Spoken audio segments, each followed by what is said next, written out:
So imagine getting this text message at work. It's your ex-husband, and he writes, "You can come home now because I killed the kids." That exact scenario played out in Wisconsin last summer, and today, opening arguments begin in this trial. Aaron Schaffhausen admits to slitting the throats of his 3 daughters. His defense? Insanity. She stated her ex-husband had called her, told her that he had killed the children, that she could come home. I could see that the child was lifeless, no color in the face, and appeared to have dried blood on her face. The other girls were tucked in their beds, too.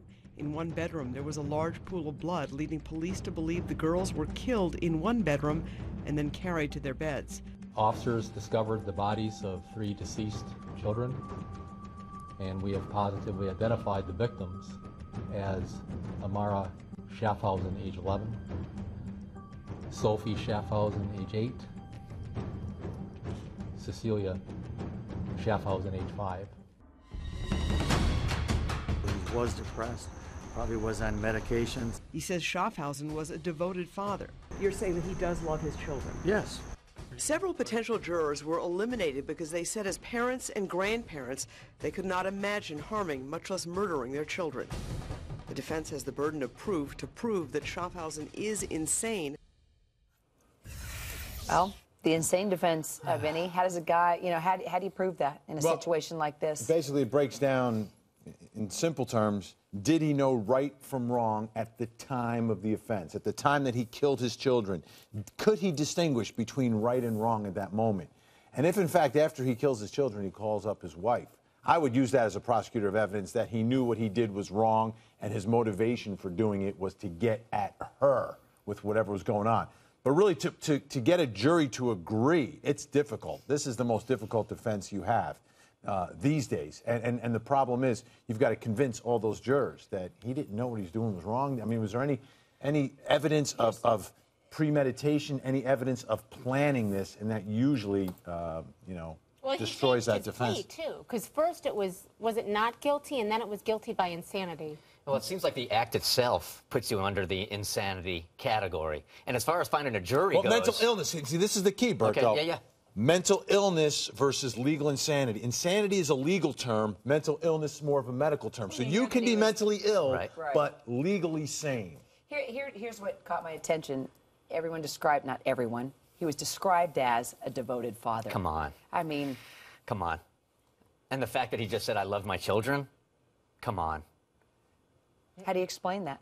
Yeah, well, the way they're going to try to explain is with their experts. They're going to have, and this is, you're going to have a battle of the experts. The only time that I've ever seen people successfully found not guilty by reason of insanity is when the expert for the prosecution and the expert for the defense evaluate the person and agree.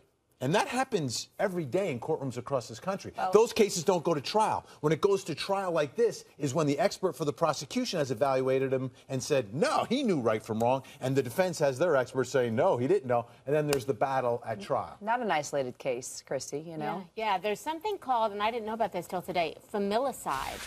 And investigators have come up with a profile of, these people that kill their family. And he fits almost every one of them. He's a white man. He's in his 30s or 40s. He's stressed, and when we say stressed, we don't mean, he's stressed, because all of us are stressed, but he does not handle stress well, and you can see that. And that they see their families as an extension of themselves. And we all do that to some degree, don't we? However, what we mean is that if their family is falling apart, as this one did, because they were divorced, they see that failure as their own failure, and they can't take it. So that's what it means. But what's interesting is, when you look at the numbers, more than 50% of parents who kill their children are still women. And a lot of that is due to depression, is due to postpartum stuff. And that was mentioned in familicide, in familicide, 91% are men. Wow. We know divorces, separations can be painful, very ugly, but, driving your spouse to kill. It's unthinkable, Kira, and I can't imagine someone who is in their right mind being able to do something like that. I don't have kids, but there's no way that I can look at anybody's child, much less my own, and think that I could do something like that to them. it's unthinkable. And It's so counterintuitive as a parent. Oh, all you want to do is keep your children right, keep them from harm. Watch them sleep and think about how wonderful they are. Right. You know, and I think that things that could drive someone to that, I would have to say first and foremost might be something like psychosis. Them being not altogether mentally, having some kind of psychotic feature. Also a long tradition of abuse. If there's been abuse in the home, abuse towards the kids or towards the spouse, that it can come up there. And then also revenge. Revenge, I think, drives a lot of this for some people. Drives a lot of people to do some pretty awful things. Absolutely. All of us here have experienced divorce. Feeling as though if I can't have them, you can't either. I'm going to take us all out of our misery. And, unfortunately, I feel like that's probably what happened here in this case. What do you say to the spouses? Like, does the spouse never see that kind of seed of crazy at all? Well, let John Sharp, psychiatrist rather, and Harvard MD on the phone with me now. Dr. Sharp, warning signs, in cases like this. Educate us. Help us out.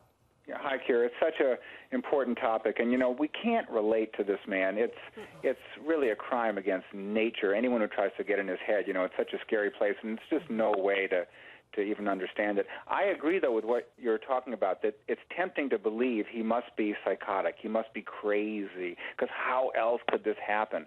And it could be. But it also could be that he just felt so powerless and he had such a revenge fantasy in his mind. And the only way to act like this is to dehumanize, your view of your own children and see them only as an extension of your spouse and come up with some notion as to why they need to die. It's really morally insane, if nothing else. Yeah. And it feels like the ultimate revenge. How do you really seek revenge on someone? You find out what they love the most, and you take it. Yeah. Sure, that makes sense. And in this case, it's also denying his own paternity, his responsibility, his genes. Oh, he's so detached. Yeah, it has to get so detached to do it. That's something you normally can't relate to. But if you're really under tremendous stress for a long time, if you're isolating, if you're coping badly, maybe you're making it worse by, getting intoxicated, all of these factors can take a relatively normal person and potentially bring them over the brink. So, Dr. Sharp, let's say there's someone watching this now. They're going through a horrible custody battle. They may have a husband who's very revengeful or even an ex-wife. I mean, what are the warning signs? Many times people say, well, I didn't know they were that crazy, or I never thought they had that in them. Well, I will answer your question, but may I first just suggest that if there's anybody hearing about this or watching who actually has thoughts along these murderous lines, it's very important not to keep those to yourself. Go to a counselor, go to clergy, go to your own doctor. Talk this out, because staying alone with this makes it get worse, allows it to get worse. Doctor, so if you're Sorry. No, that's okay. You were starting to give some of the warning signs. If you're in a custody battle, a nasty divorce case, you don't want to see what happened in Wisconsin happen to your own family. What do you need to pay attention to? Give me 3 good warning signs for our parents out there.